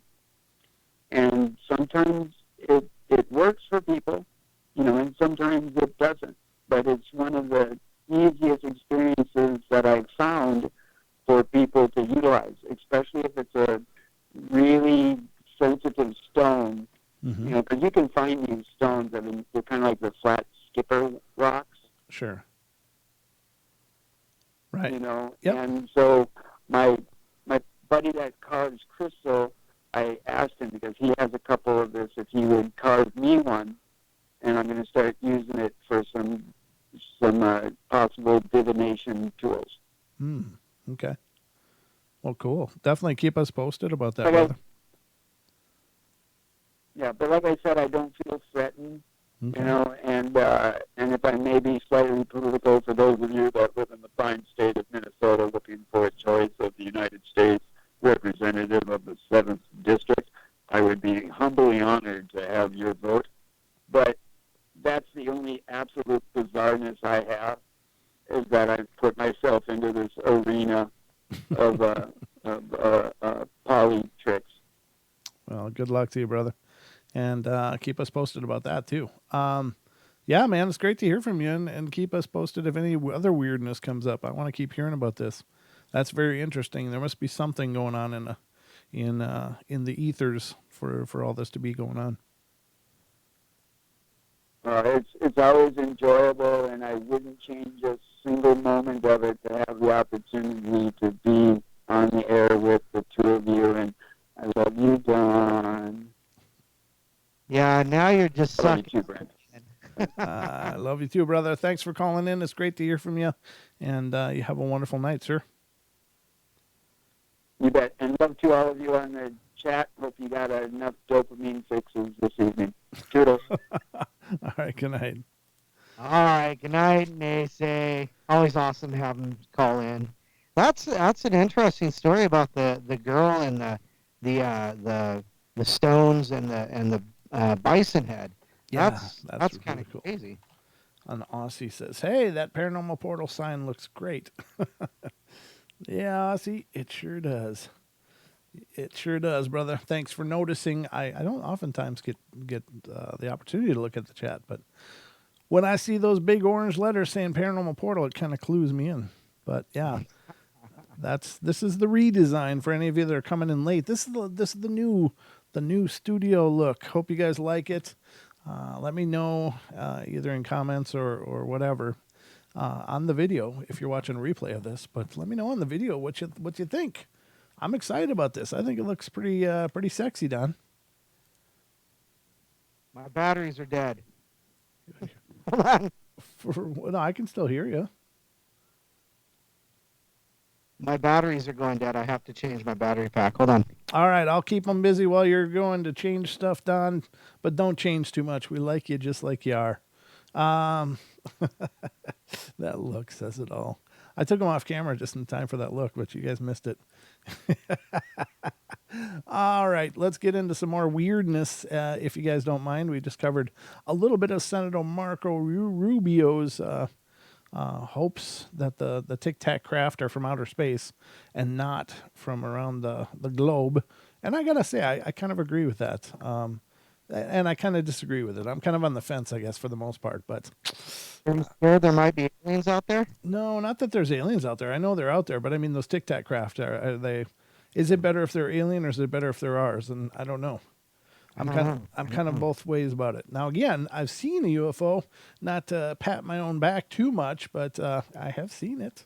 I know they're real. I have no question about that. But it's, it's not often that you get an official admission to the fact that, hey, we were flying maneuvers and caught these things. These are weird. We don't know what they are.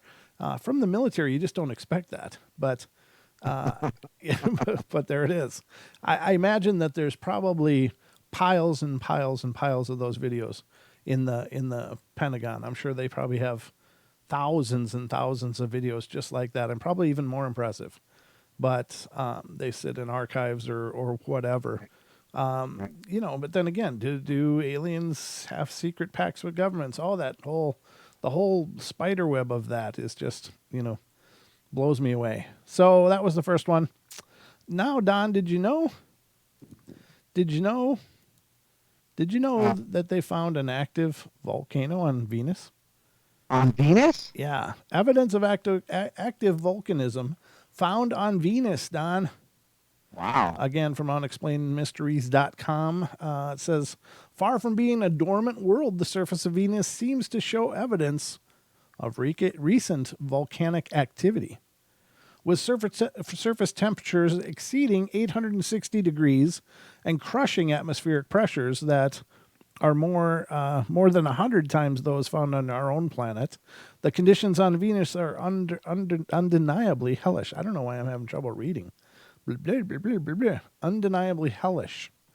Scientists have long known that the surface of this neighboring world has been shaped by significant volcanism as recently as 500 million years ago, as evidenced by the relative lack of craters compared to other worlds, such as Mercury, that has been dormant far longer. Now, however, new evidence suggests that Venus may have been active much more recently than had been realized. There's even the possibility it could still be active today. God, isn't Venus like a acid soup anyway? And then you put volcanic ash in there. What does that make? Oh, and magma, and oh my God, pyroclastic flows. It says researchers analyzing the surface have found several dozen features that could only have been created through relatively recent volcanic processes. This is the first time we were able to point to specific structures and say, look at this. This is not an ancient volcano, but one that is active even today. Dormant, perhaps, but not dead, said study and co-author Laurent Montes from the University of Maryland. The study significantly changes the view of Venus from a mostly inactive planet to one whose interior is still churning and can feed many active volcanoes. We're able to tell that at least 37 coronae have been very recently active. Wow. So it's still churning away. So it's not a dead planet. The speculation of Venus, of course, that is apparently the home planet of Valiant Thor, who allegedly worked with the U.S. government and the secret projects and such. It's alleged to be from there. Now, I think they were supposed to be subterranean, though, right, Don? I believe that he said that he was from the center of Venus. Yes, the center. Yeah. So there you go. There's oftentimes been ideas that our Earth has civilizations inside of it, and I got to tell you that idea sounds kind of cool. And our good friend Brooks Agnew, of course, is a very, very firm believer that something's going on inside of our world. In fact, there seems to be scientific evidence for things such as oceans internally in the planet. Underneath the crust, there are oceans. They have recorded seismically the splashing of waves on shores that are, obviously nowhere near. So they're coming from way deep in the planet. So there is water in there. There's plenty. You'll have to go back and watch our old episodes when we had Brooks on. It was fascinating, absolutely fascinating. But on a planet like Venus, where obviously nothing's going on the surface, well, I mean, maybe there is a world inside of there. Maybe there's a lot of planets like this where the exterior is this hellish, wasteland, but inside perhaps there's a viable planet of an atmosphere and everything to compensate or allow for life. And that's kind of exciting. Right? Yeah, it is. And I've always wanted it to be true. Whether it be Hollow Earth with, a civilization inside, or Hollow Venus or Hollow Moon. Those are things that would just really excite me if we could ever prove. And when we were talking to Brooks, like you said, you brought up the seismic activity underneath the ocean bed, the crust underneath the ocean bed, recording the seismic events underneath, and coming up with the idea that it sounds like water lapping on a beach or something like that. Right. That's exciting. And the 1,500 new species of stingray, Yep. or mantas, I should say, Yep. just all of that. And that could also speak to the reason that we might have these weird currents where hot and cold water mix. I wonder if that's possible as well. Because if for these other species of manta to come up, there must be an opening somewhere that's leaking ocean water from somewhere else Right. that may be cold water. Who knows? But anyhow, now I'm speculating on an old show. But I think it's cool. I think it is too, and I think it's an exciting proposition because, hey, if we screw up the surface, we can always go inside. Well, now, I'm just come kidding. on. We're not going to do a Wally on this. We're not going to jump because there's too much garbage. That's BS. We need to take care of that first. Over. All right. That's my Wally impression. I'm going to bring you guys to another article here that I found, and I'm going to put it over Don's face because there's some images here, but it's CT scans reveal mummies that are not human, Don. Wow. How about that? Get them up on that screen. Let's see. They're up there. You just got to wait for the feed. It's there, but it says 2 Egyptian sarcophagi dating back 3,000 years have been found to contain something rather unexpected. I hope this doesn't just mean cats or something stupid. It better mean aliens, damn it. When scientists used a CT scanner to peer beneath the wrappings of 2 mummies at Ranbarn Hospital in Haifa, Israel, recently, what they found inside came as quite a surprise. The 2 mummies had been part of a collection of the National Maritime Museum for many years. The smallest of the 2 was described as a bird-like and was thought to have represented the Egyptian god Horus. Actually contained the remains of a literal bird inside, possibly a falcon. This is not nearly as cool as I thought it was going to be. Not uncool, but just not where I thought it was going. The other, which had long been thought to contain the remains of a young child, turned out to be filled with mud and grain, most likely as an offering to Osiris, the Egyptian god of death. The mummies may have been placed in tomb alongside an actual human mummy to act as protection for the soul of the deceased as it made its way to the afterlife. In ancient Egypt, there was a tomb created for a human being, and they would place certain artifacts and even certain animals in those mummified remains, said Marcia Javet, director of medical imaging at Ramban, R-A-M-B-A-M, hospital. And birds in ancient Egypt had a very important role because they were thought to be protectors, so they would often place them in the tombs with the pharaohs. I'm not saying the bird came from the tomb of a pharaoh, but it's conceivable that has something to do with that kind of story.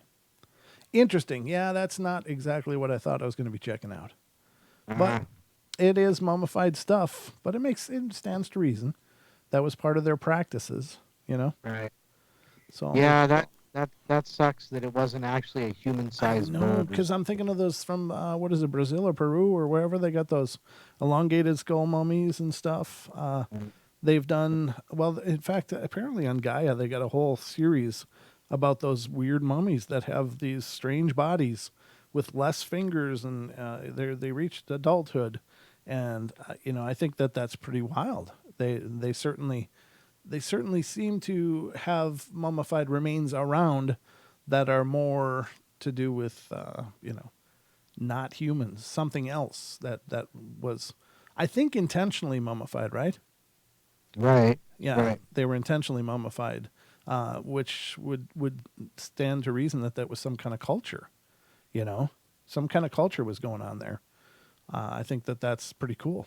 So there are mummified bodies around that we don't really have an understanding for. In fact, I think from Duke's area over there in Montana, they found the little hobbit guy or whatever.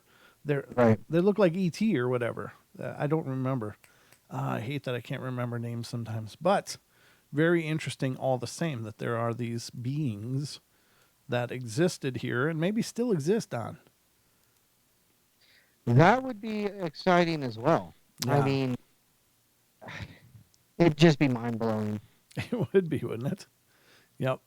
So I got another one here having to do with a UFO over Northern Ireland, Don. UFO over Northern Ireland sparks intrigue. Mysterious object caught on film over Analong, Annalong, earlier this month has been under investigation. The unidentified object, which appeared as a gray sphere that moved from north to south against an easterly wind, was picked up on camera by a witness in County Down on July 8th. July 8th, that's just recently. Mm-hmm. Since then, the Northern Ireland UFO Society, NUFOS, it's N-I, Northern Ireland, and then UFOs, has been investigating the sighting. And now the Met Office, the UK's National Weather Service, has spoken out on the matter by seemingly ruling out the possibility that the mysterious object was a weather balloon. So they've ruled that out, Don. It's not a weather balloon. Ah, It's not a weather balloon reflecting on Uranus. While a balloon had been launched that same day, it would have been too far away and too high of an altitude to see at the time of the sighting. Weather balloons that we use at Castor Bay are almost off-white in color, spherical and very small, while instrument package is suspended far below. The Met Office said in a statement, the object in the video is too unclear to identify, but we doubt a phone camera could see such a relatively small object at such a great distance and height from the reported filming location. As such, we doubt that the objects seen could be for the Castor Bay radio sonde.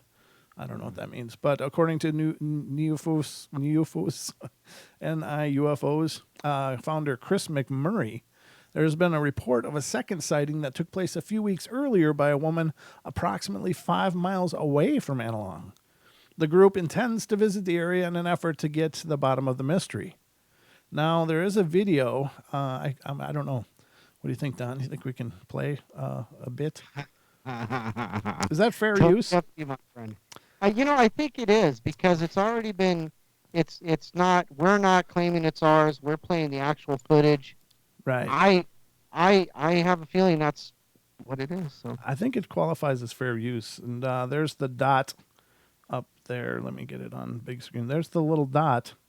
It's not incredibly a remarkable sighting, but it is something anomalous in the sky that is not a weather balloon. They say it is not a weather balloon, which is encouraging. I like that they just said, nope, that's not what it is. And at the end of that video, of course, came up an ad for tonight's show, Sounds of the Paranormal. It says live right on there, Don. Should we check it out? I wonder if that would create a time distortion. It would. It would probably create a gateway that we'd end all falling through. Yeah. End up on some Mandela universe by playing the stream within a stream. I think that defies all the laws of known physics. I think. That's what I heard anyway. That's kind of scary, actually. I don't think I actually heard that. I might have just made that up, but it does sound weird. That's how we roll here on the portal. But Don, did you get a chance when we were at Coloma to look up into the night sky and see any of those weird lights that we were watching? Michael and I were watching. You weren't there, were you? No, I wasn't there. Michael and I and Duke went up on the rise away from the camp in the nights. And I'll repeat what I saw, but it was really cool. Now, I don't have any filmed version of this. It's, again, the one downfall of my night vision is there's no recording way, unless I can, manage to hold my phone up there and keep it steady. And that's a pain in the arse for sure. But what I saw, I was panning around. And get this, Don. Did I explain this to you already? No, you haven't told me anything about this. Well, it's a brand new story for you then. What I saw was I was panning around. We were looking. We saw some odd little things moving around up there. Michael saw them as well, which was cool. But what I was panning around, and I got to this section of stars that almost looked like a circle. And in the middle of that circle, there was one blink of a light that lasted about a second. And then it went out. I was like, wait a minute. And I kind of caught it just in the field of vision. Like I noticed it. And I was like, well, what the hell was that? So I stayed, and 10 seconds later, boom, turned on again, boom, turned off. Absolutely stationary, not moving, still in that same part of the star field. Boom, lit, out. Repeated every 10 seconds. Like every 10 seconds, I sat and counted to figure out what the cycle of this is. So there's no light, and then boom, a 1 second light, and then 9 seconds of dark, and then boom, 1 second of light, 9 seconds of dark. Stationary, not moving, not making any distance, nothing. Suddenly I'm watching, I'm like, hey, I was telling Michael about it. He's like, where? Well, that's the problem. I didn't have any way to bring his attention to it. But I'm like, no, it's up here, kind of follow my hand, and I'm looking at it, not moving, blinking, not moving, blinking. And it kept doing that for several minutes. And then Michael pulled out his laser, and that worked perfectly on night vision because you can see that laser go up like a lightsaber. It was like right in the field of view. So I'm like, check this out. So right as I was going to light it, all of a sudden the light went on and stayed on, and the thing started moving. And I was like, whoa, now this is cool. So I lit the light, and I did circles around the object with that light, and Michael was able to watch it, and we watched it too. Both of us watched it just cruise out of the field of vision. Like it was sitting up there blinking for several minutes, not moving, and then suddenly started moving. I'm like, wow, cool, real experience. Now I love the fact that Michael saw it too, because that's the cool part is he could see it. He could witness it as well. And again, it was so far away, it's hard to tell what it was. But what the hell sits up in the upper atmosphere just blinking stationary? Unless it's like some kind of spy satellite. I guess that's possible. I don't know what spy satellites can do or how they do it, but I imagine they can drive them wherever they want up there, you'd think. But I don't know. Maybe not. I don't know. I don't pretend to know much about it. But whatever the hell it was, sat up there for several minutes just blinking, and then suddenly, boom, lit up, and then cruised away. and it's not like it shot like a blinding light. It was just gone. It was just cruising away. It's like, all right, I'm out of here. Like it finished its sandwich or whatever, Yeah, we just stopped for lunch. We locked our doors and left. We're just cruising up there, and it's not like they got to worry about someone breaking in, but they stopped for a while, or it stopped for a while, and that's when I saw it. It was just one blink every 10 seconds, and then it just cruised away. True story. But Don, every portal, there must come an ending. True. As much as it pains me, we've reached that point. Doesn't it seem like it just goes too fast? Yes, it does. Especially when we have great guests on, like MCAT talking about the EVPs. Yep. And the auto captures. That's amazing. Yeah. I had no clue. And then the great call from Naysay about the buffalo skull. Yep. That was really cool. That is. And then Taco's cup flying off the table. Yep. That's really cool. Yep. So wonderful participation tonight. Ladies and gentlemen, we thank you so much for being here and being a part of our journey. Happy Hump Day Eve or Hump Day's night. Don, anything in closing? No, just thanks again, Taco, for those wonderful words, and Naysay as well. Yeah. Thanks to Bigfoot Michigan Rob. That donation. Yes, thank you. Cha-Cha, make sure you keep those bags packed because hopefully we'll have another one soon. We don't know exactly when. This COVID thing's knocking a few things around. But it was a great night, a great show. All right, ladies and gentlemen, and I don't have much more to add, but I just want to thank you all for being here. Thanks for being a part of our journey. Again, if you're not already subscribed, please get subscribed. The metrics always say that there's like over 50% of the people watching our videos are not actually subscribed. So please get subscribed. Become a part of the family. We'll love you a long time, promise. And make sure to ring the bell and let people know about the Paranormal Portal. Watch or listen to the podcasts. Watch the videos. And I'll be back tomorrow night, I guess, with the Night Terrors. And then we'll be on to our Friday, Saturday shows. So it's cruising along, but love you guys. Be good, be kind, be nice. Take care of each other. Help each other out. Find the magic in every day. And remember to laugh as much as you can. And before you guys take off, one more time, The EVP. I don't remember the bowl. I'll remember the bowl. That's like, I'll remember the bowl. And ladies and gentlemen, again, this is exactly referencing the bowl that we saw on top of that furnace in the hunting cabin. We didn't remember if it was there earlier or not in the day when we were over there during the daylight, but it was there. And we remarked, was that here before? We don't know. And this chimed in. Yeah, crazy. It is crazy, dude. Does that give you chills? Yes. I hear you. So I guess that's all we got for you guys. Love you bunches. Thank you so much for being here and being a part of our journey. And remember, don't forget the bowl. All right, guys. What? Say good night. Good night, everybody. We love you. Don, hang on on Skype for a minute. I'll talk with you as soon as I get this all locked down. But good night, everybody. Thank you again. And I'll be back tomorrow night, 7 p.m. Pacific Standard Time with the Night Terror. So I'll see you then. You all be good. Take care. And love you long time. Promise.